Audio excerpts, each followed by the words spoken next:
el pastor Paulo. Bueno, mi hijo mayor también, así que estamos, clamemos al Señor para que no caigamos tanto en batalla, ¿cierto? Bien, mis queridos hermanos, llega un momento muy especial, que es el momento de la predicación. Solo pido al Señor que Él me pueda usar como instrumento en sus manos y le voy a invitar, por favor, que habla usted su Biblia o Nuevo Testamento en el libro de Colosenses, en el capítulo 3. Libro de Colosenses en el capítulo 3.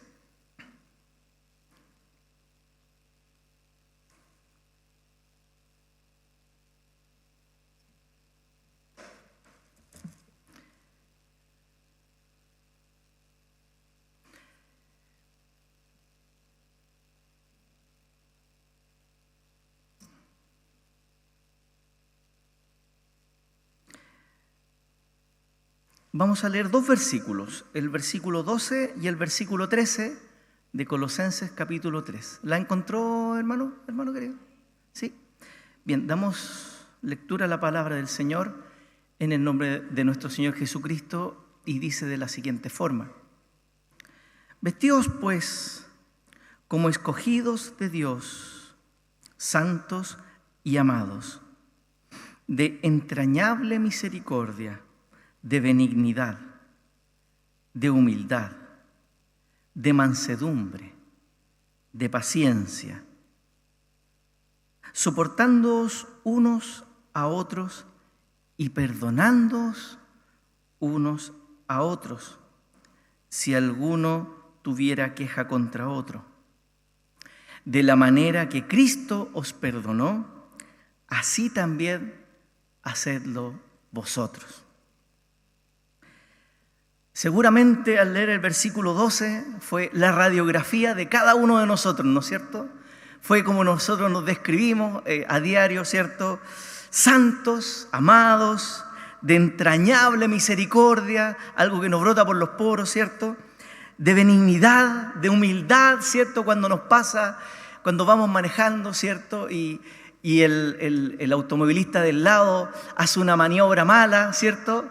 Nos llenamos de humildad y decimos, no se preocupe, Señor, no hay problema, pase usted. ¿Para qué hablar de las personas que manejan moto? ¿Cierto? Qué gozo, ¿cierto? Qué alegría, ¿cierto? Compartir la calle, ¿cierto? O cuando, por ejemplo, una persona se pone delante de mí en la fila, siendo que yo estaba antes, me lleno de entrañable gozo, ¿cierto? Es una cosa que me irradia, ¿cierto? No, parece que no, me da la idea que no. Bueno, el proceso de santificación, digamos que es progresivo. Pero claro, a los 20 años de convertido, decía una hermana en una canción, deberíamos tener algún avance, ¿no es cierto? Algo debiéramos avanzar. Claro. Pero hermanos queridos, estamos en este mundo, somos quienes somos y por algo estamos acá.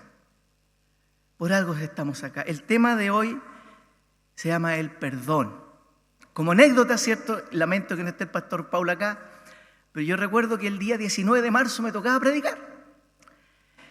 Y yo estaba en la duda, Señor, ¿será el tema del perdón o de la fe? Y resulta que el día 12 de marzo, el mismo texto que el Señor me había dado era el texto que tomó el pastor Paulo para predicar. Y dije, Señor, voy a tener que predicar de la fe porque el perdón ya lo tocó Él. Pero no obstante, cuando esta semana se me notificó que tenía que predicar, creo que fue del Señor, creo que estoy convencido que es la voluntad del Señor volver a tocar el tema del perdón, porque en aquella oportunidad, si usted lo busca en YouTube, el pastor Paulo hacía una excelente explicación de cómo hemos sido nosotros perdonados en Cristo. Y nos daba la tranquilidad diciendo, el Rey ya te perdonó. Yo lo recuerdo, hermanos, pero porque fue un mensaje que a mí me hacía mucha falta. El Rey ya te perdonó. Y de alguna manera este mensaje es la continuación de aquel. El perdón es una característica del nuevo hombre. Pero no solamente es una característica de algo que deben hacer, es una orden. Si ustedes se fijan en el versículo 13, dice, soportándoos unos a otros y perdonándonos unos a otros si alguno tuviera queja contra otro. No es una opción como muchas de las cosas que están en la palabra, que a veces uno lo mira pasar de reojo, porque nuestro cuerpo terrenal no quiere adquirir estas características del hombre nuevo. Y el perdón va a ser, por lo tanto, necesario en la vida de iglesia. No es un secreto, ¿cierto?, que nosotros nos enojamos, ¿cierto? Al principio comentábamos todas las situaciones donde ocurren situaciones molestas, pero aquí en la casa del Señor, en la iglesia, ocurren también situaciones que son a veces complejas de abordar, porque son a veces situaciones que uno no quisiera pasar y a veces uno dice, no, pues no es correcto lo que me ha ocurrido, no es correcto lo que han hecho conmigo o lo que han dicho de mí. Por lo tanto, es necesaria esta vida de iglesia, porque si nosotros no nos perdonamos, ocurren varias consecuencias que ya vamos a ahondar un poco más adelante. ¿Qué es el perdón? El perdón podríamos definirlo como la justa retribución sobre una ofensa recibida. Algo que es justo. Es la renuncia a una justa retribución. No es algo que sea impropio pedir. Yo quiero que me restituyan algo, pero el perdón es renunciar a una justa retribución. ¿Por qué debo perdonar? Primero, porque nosotros decimos ser cristianos y Cristo perdonó. Nosotros decimos ser seguidores de Cristo. Un seguidor de Cristo lo sigue, lo imita, se levanta con Él, se acuesta con Él, come lo que Él come, vive lo que Él vive. Ese es un seguidor. Por lo tanto, nosotros por fe nos levantamos en la mañana con Cristo, desayunamos con Cristo, vamos al trabajo con Cristo o vamos al colegio con Cristo, almorzamos con Él y cada paso que Él da yo lo sigo porque yo soy seguidor de Él. Entonces Cristo lo hizo. Y miren ustedes a quién perdonó. En la cruz, en la misma cruz, siendo latigado, ¿cierto? Sufriendo los clavos, ya adentrándose un paro cardiorrespiratorio por el dolor, por la dificultad para respirar que tenía en la cruz. Él va y dice, Padre, perdónalos porque no saben lo que hacen. Si usted hubiera sido Cristo en la cruz, no habría dicho a lo mejor, espérense nomás, ya voy a venir en mi reino y ahí los voy a ver a todos ustedes, a ver qué me van a decir. Pero Cristo, teniendo la facultad, el poder y la autoridad para hacerlo, no lo hizo. Él renuncia a eso y lo único que dice es, Padre, perdónalos porque no saben lo que hacen. Entonces, el perdón tiene que ser una componente de mi vida cristiana porque Cristo lo hizo en la cruz.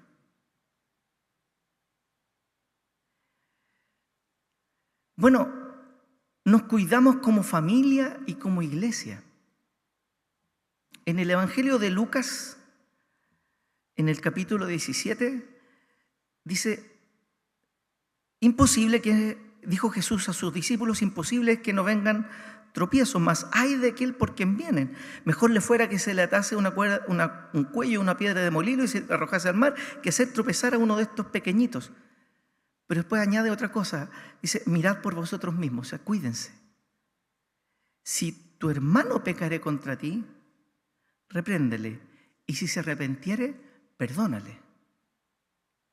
Pero la frase, mirad por vosotros mismos, es una frase que expresa el cuidado que nosotros debemos tener como hermanos en la iglesia.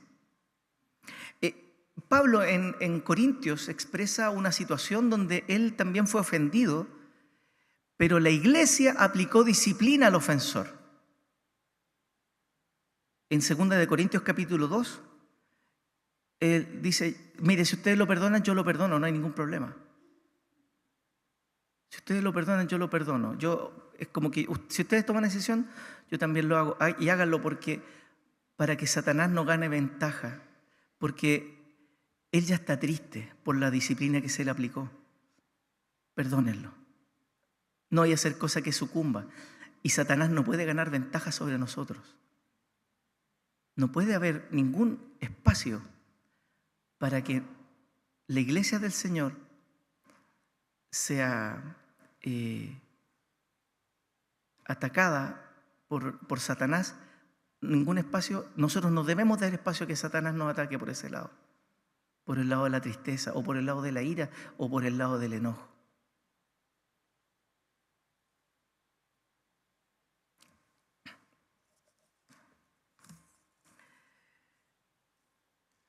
Ahora, por lo tanto, sabemos que hay que perdonar porque Cristo lo hizo, ¿cierto? Hay que perdonar porque así nos cuidamos como iglesia. Y hay otra cosa, porque si no perdono, yo pierdo la comunión con el Señor. Me gustaría que fuéramos, por favor, a Mateo capítulo 5.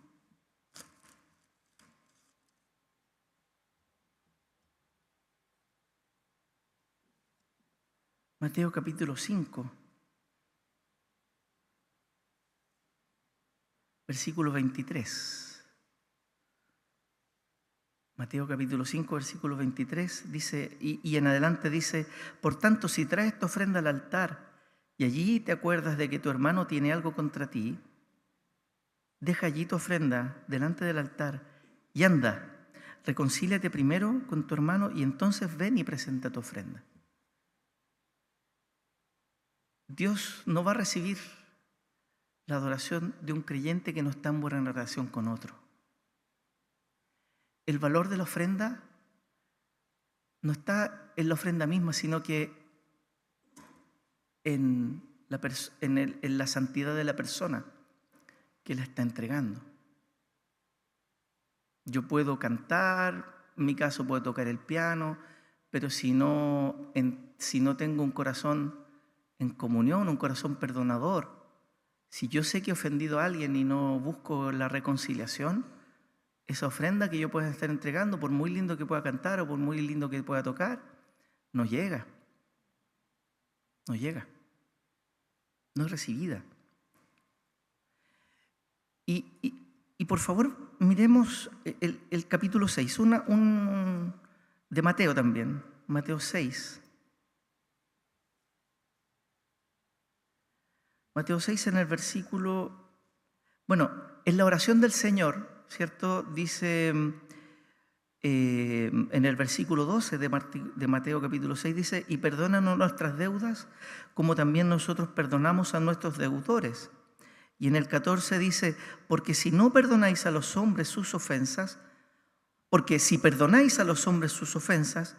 os perdonará también a vosotros vuestro Padre Celestial. Mas si no perdonáis a los hombres sus ofensas, tampoco vuestro Padre os perdonará vuestras ofensas.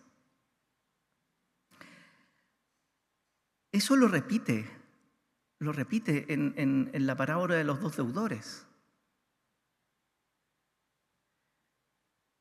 De hecho, en Mateo 18, en el versículo 35 dice, cuando habla de la parábola de los dos deudores, yo no sé si usted se acuerda de la parábola de los dos deudores, que justamente era el mensaje del pastor Paul en el mes de marzo, pero habla acerca de un siervo cuyo señor le había perdonado una deuda. El pastor Paul lo estimaba en millones y millones de pesos o millones de dólares, ¿cierto? Que con un sueldo no lo podía pagar, y después llega ese mismo señor al cual le habían perdonado tanto, llega una persona que le debe un monto infinitamente menor y lo ahorca y lo atrapa y le dice, no, tú no te vas de aquí hasta que no me pagues la deuda y te echo en la cárcel. Y al final, ¿qué es lo que hizo el Señor? Dice, pero ¿cómo tú haces esto con tu hermano? Yo que te perdoné tanto a ti, debías haber hecho lo mismo, así que te vas a la cárcel. En nuestro caso sufriremos juicio del Señor. Nosotros vamos a sufrir cosas por no perdonar.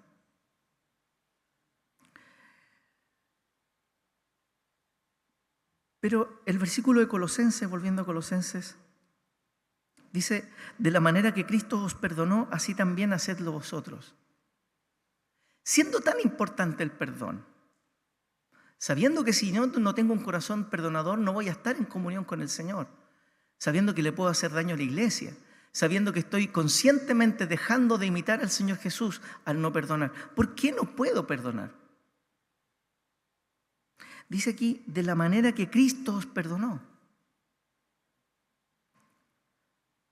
Muy tristemente, y también remitiéndonos a la palabra de los dos deudores que recién recordábamos, la causa más probable de por la cual yo no perdone es porque aún o no he valorado o no he comprendido el sacrificio de Cristo en la cruz. Porque si yo entendiera ese perdón tan grande que nosotros mismos hemos recibido, mi corazón estaría presto a perdonar.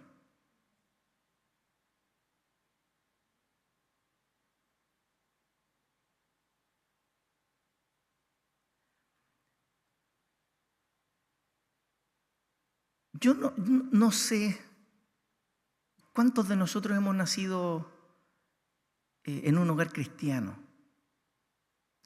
pero lo que sí sé, que todas las personas que han conocido al Señor de afuera y que han llegado al Señor con la conciencia de haber ofendido de tantas formas al Señor, probablemente valoran mucho más que los que hemos nacido en el camino del Evangelio. Por lo tanto, debe ser un motivo de especial oración.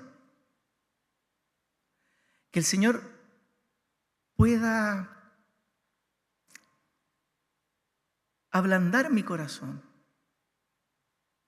Que pueda meditar en lo grande del sacrificio del Señor Jesús.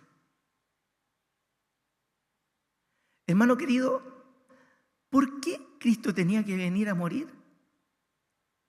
No tenía ninguna necesidad. ¿Por qué Dios habrá ofrecido a su Hijo un sacrificio? ¿Somos nosotros muy buenos acaso?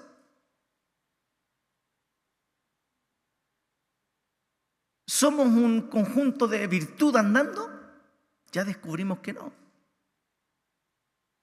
¿Por qué lo tenía que haber hecho? Yo no lo entiendo, pero lo agradezco. Yo no logro entender, hermano mío, por qué Cristo tuvo que venir a morir por nosotros. Querido hermano, pero tenemos que entender que si eso no hubiera ocurrido, nosotros no estaríamos aquí.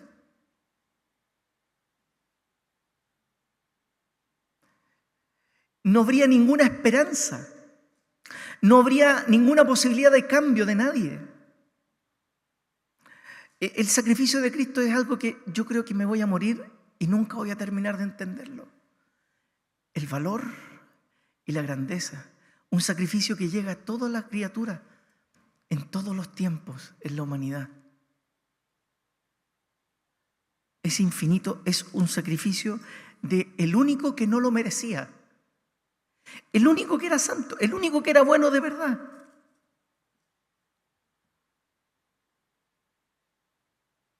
Hermanos queridos, ese sacrificio es la causa por el cual yo debo tener un corazón dispuesto a perdonar. Ese sacrificio, como Cristo os perdonó, así también hacedlo vosotros. Como Cristo os perdonó, así también hacedlo vosotros. ¿Cómo ocurre el perdón? Hermano querido, ocurren montones de situaciones personales, familiares, que van a requerir esta capacidad para perdonar. Yo me imagino los matrimonios, las relaciones de padre e hijo, las mismas relaciones laborales. Nuestra manera de ser cristiana debe ser inundada por una capacidad para perdonar. Y van a haber luchas en la iglesia, en nuestra vida personal y en nuestra vida matrimonial, en nuestra vida de padre e hijo, que van a poner a prueba nuestra capacidad para perdonar. Y si eso no ocurre, mis hermanos, es un motivo de oración. Pidamos al Señor que tengamos la oportunidad de perdonar y que tengamos el corazón dispuesto a perdonar. ¿Cómo debo perdonar? Primero, el ofensor debe procurar ser perdonado. ¿Se acuerda cuando leíamos recién el versículo 23 y 24 de Mateo 5? Cuando decía, si tú traes la ofrenda al altar, déjala ahí y anda, reconcílate primero. Bueno, el ofensor debe procurar ser perdonado, pero el ofendido también debe tener un corazón dispuesto a perdonar. En Mateo 18, si la puede buscar conmigo, Mateo 18, versículo 15.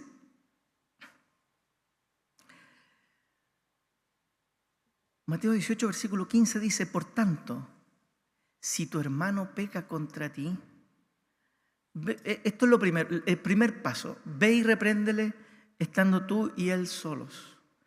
Pero tenga atención, mi hermano, que el propósito de esta reprensión no es herir, no es enrostrar, es restaurar. ¿Ya? Ve y repréndele estando tú y él solo. Si te oyere, has ganado a tu hermano. Mas si no te oyere, toma aún contigo a uno o a dos, para que en boca de 2 o 3 testigos conste toda palabra. En la vida de iglesia debe ocurrir de esa forma. Yo me siento ofendido, la persona que me ofendió no hace caso. Yo llamo a testigos para que hayan visto ese hecho, para llamarle la atención.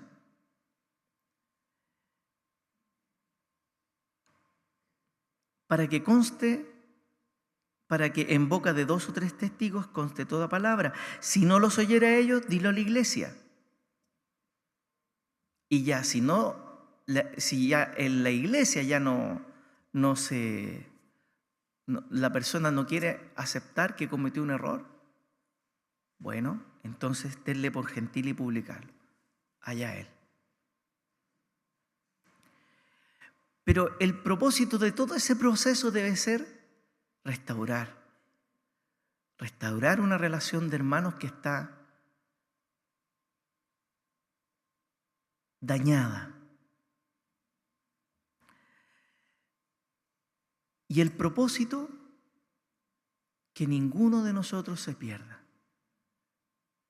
Ese es el propósito de ese proceso, que ninguno de nosotros se pierda. De hecho, permítame solamente salirme un pedacito del tema central para contarle que después dice, de cierto os digo que todo lo que atéis en la tierra será atado en el cielo, y todo lo que desatéis en la tierra será desatado en el cielo. Cuando ya la iglesia toma decisiones, por ejemplo, de poner en disciplina a una persona porque hizo una ofensa contra otra, o una ofensa al Señor, eso son decisiones que toma la iglesia. Y cuando una persona sale de esa disciplina porque ya se toma la decisión de que ya ha pasado un tiempo prudente y se ha visto un cambio en la actitud del hermano o la hermana, eso tiene que ver con el atar y el desatar. El atar y el desatar de este texto no tienen nada que ver con demonios, con cosas espirituales y con yo ato y desato, y no tiene nada que ver. No tiene nada que ver. De hecho, el mismo texto que dice, porque donde están 2 o 3 congregados en mi nombre, allí estoy yo en medio de ellos, también tiene que ver con eso, con la disciplina y con el perdón. La decisión que toma la iglesia respecto de un acto de indisciplina es respaldada por Dios mismo. Por eso que dice, mire, si hay 2 o 3 que están congregados en mi nombre, yo estoy ahí validando, respaldando la decisión que toma la iglesia respecto de alguna situación particular. No obstante ello, después Pedro pregunta, Señor, ¿cuántas veces perdonaré a mi hermano que peque contra mí? ¿Hasta 7? Y Jesús le dijo, no te digo hasta 7, sino aún hasta 70 veces 7. Vale decir, cada vez que ocurra un arrepentimiento debo perdonar. Yo no puedo juzgar la sinceridad. El Señor no me ha llamado a saber, no me pareció sincero, no te perdono.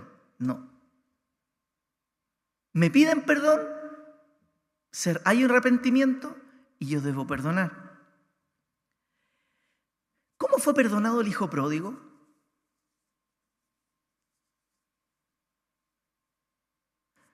El hijo pródigo había cometido graves errores.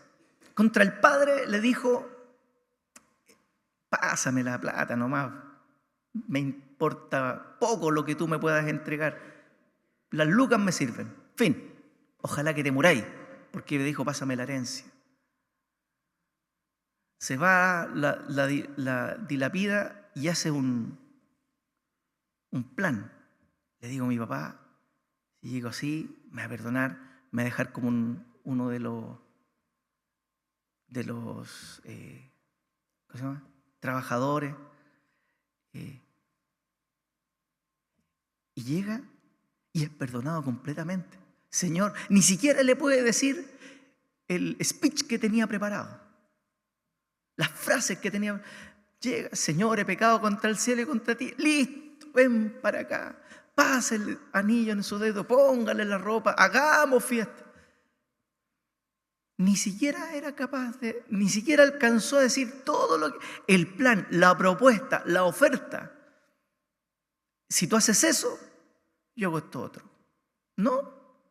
Lo único que hizo el hijo pródigo, apenas dijo, Señor, pequé, listo, y aquí estoy, venga para acá nomás. ¿Había sido sincero? No sabemos. Pero llegó y el Padre lo perdonó. Porque Dios nos perdonó a nosotros así. Y es más, te perdonó de la ofensa más negra.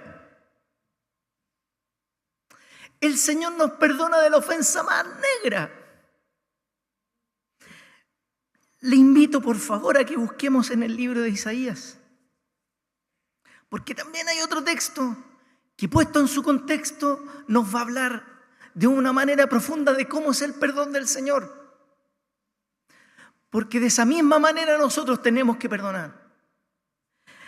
Isaías capítulo 55.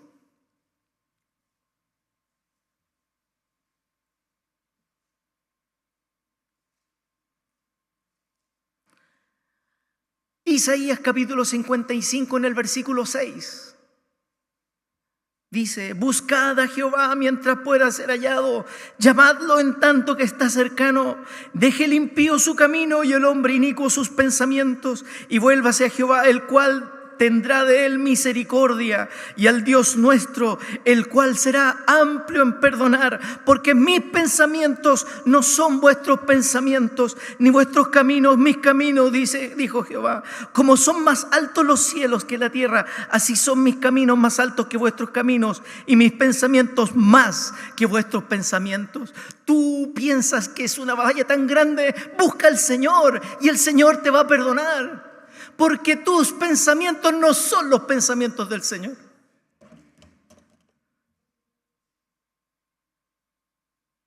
A veces uno hace la referencia a que no me resultó este plan, no me resultó este camino. Bueno, los pensamientos, los caminos del Señor son distintos a los caminos míos, y pensamos que es porque las cosas no resultan o van cambiando de camino, ¿cierto?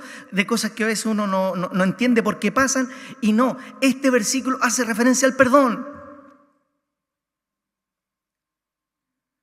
Y de la manera como mire, y el plan era que muriera Cristo en la cruz. Ese era el plan del Señor. Era el pensamiento más alto. Era el camino distinto, lo que ninguno de nosotros nos habríamos imaginado, que hubiera otro que tomara nuestro lugar. Así nos perdonó el Señor.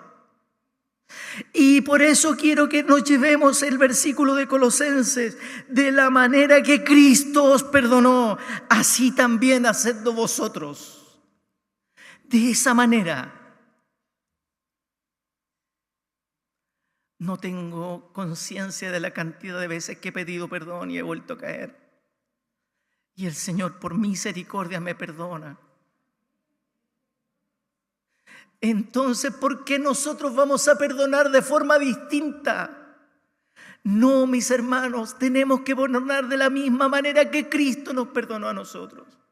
Que haya en esta mañana un corazón que reciba este mensaje. Porque lo más importante de este mensaje comienza ahora. ¿Qué vas a hacer tú con este mensaje?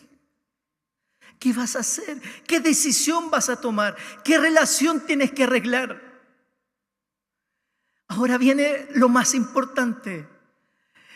Y a lo mejor algo que pedimos en una oración de manera casual. Yo pido al Señor que esta palabra se haga vida en nuestra vida. Que el Señor nos bendiga, que el Señor nos guarde, que Dios bendiga a su iglesia. Amén.